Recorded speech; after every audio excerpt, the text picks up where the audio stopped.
Olá, tudo bem? Sou Vinícius Paulino da Costa e muitas pessoas, muitos pacientes têm me perguntado ultimamente sobre hepatite. Então eu resolvi fazer esse vídeo para dar uma noção geral do que é hepatite. Hepatite, na verdade, é a agressão do fígado. Essa agressão do fígado ela pode acontecer de várias maneiras. Ela pode ser metabólica, infecciosa, doenças de depósito, enfim, várias maneiras que a gente vai estar discutindo a partir de agora. A medicamentosa é uma primeira opção que a gente vai trabalhar, que é muito comum. Vários pacientes usam milhares e vários medicamentos e temos que lembrar que esses medicamentos são metabolizados no fígado. Portanto, se você usa vários tipos, seja anticonvulsivante, antihipertensivo, antidepressivo, tem que tomar cuidado porque existe um metabolismo hepático e elas acabam se interagindo. Uma molécula pode alterar a absorção da outra. Então, às vezes é muito comum na prática clínica um paciente, por exemplo, que usa anticonvulsivante, começa a tratar uma infecção, usa antibiótico e tem convulsão. É porque o próprio antibiótico, por um mecanismo metabólico do fígado, diminuiu os níveis séricos do anticonvulsivante. E isso vai dar crise convulsiva.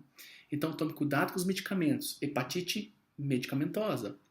Número 2, hepatite transinfecciosa. Essa é muito comum. Toda infecção praticamente agride um pouco o fígado. É porque às vezes na prática clínica a gente não pede esses exames, que é o TGO, TGP, que é o que mostra as agressões do fígado. Mas eu vou dar exemplo para vocês entenderem. A dengue. A dengue é uma doença infecto-contagiosa, né?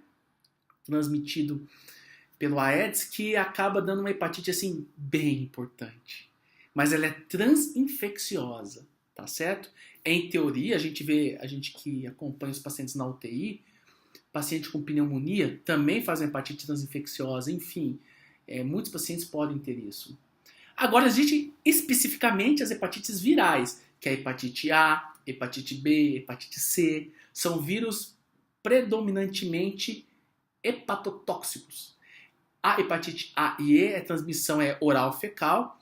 O paciente vai ter muita diarreia, muito vômito, mal-estar. Claro que ele pode ficar amarelado, que é a chamada de icterícia.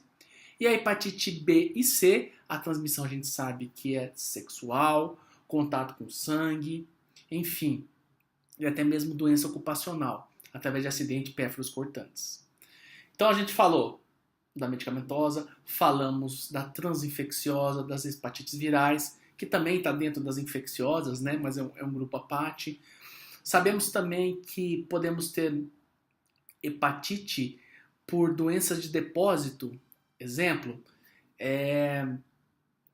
amiloidose, entre outras doenças raras, mas que também podem ser depositados, depósito de ferro, hemosiderina, enfim, doenças que o corpo acaba depositando no fígado e gerando uma hepatite. Existem também as hepatites chamadas de autoimunes, que também é um capítulo à parte. Normalmente os pacientes estão relacionados com outro tipo de doenças autoimunes, como por exemplo lúpus, hipotiroidismo, enfim. O nosso corpo começa a enxergar o fígado como um vilão e começa a produzir anticorpos e esse fígado vai começar a ficar agredido. É muito interessante também entender que a autoimunidade também agride o fígado. Álcool!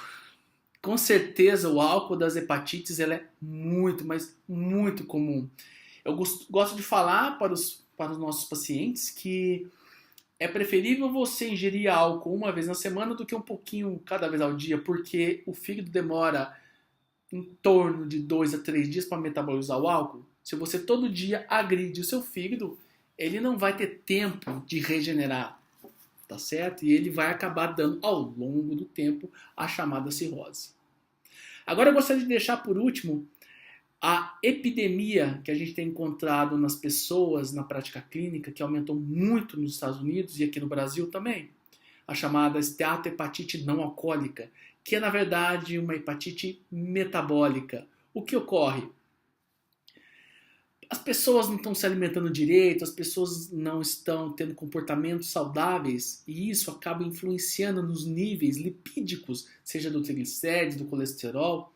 E essas gorduras, todo esse metabolismo acaba sendo desviado e essas coisas ruins acabam sendo depositadas no fígado. Aí você faz ultrassom do seu fígado, vê lá, esteatose hepática, grau 1. Aí você não toma nenhuma atitude. Você volta lá o ano que vem, esteatose grau 3. E essa gordura ao longo dos anos, essa esteatose, vai gerar uma agressão do fígado. Então, uma esteatohepatite, só que a pessoa não pode beber, né? Esteatohepatite não alcoólica. Porque se você, além disso, ainda bebe, então você vai ter um overlap, você vai ter uma associação de patologias, tanto metabólica quanto do álcool.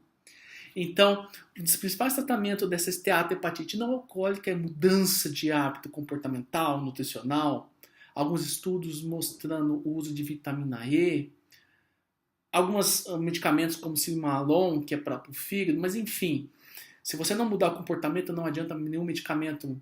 Mesmo porque eu estava falando para vocês que se o fígado está agredido, quanto menos medicamento usar, é melhor. Na dúvida, procure seu médico, estou à disposição. Eu atendo aqui Uberlândia, Minas Gerais. Eu vou deixar o contato aqui para vocês. Um grande abraço.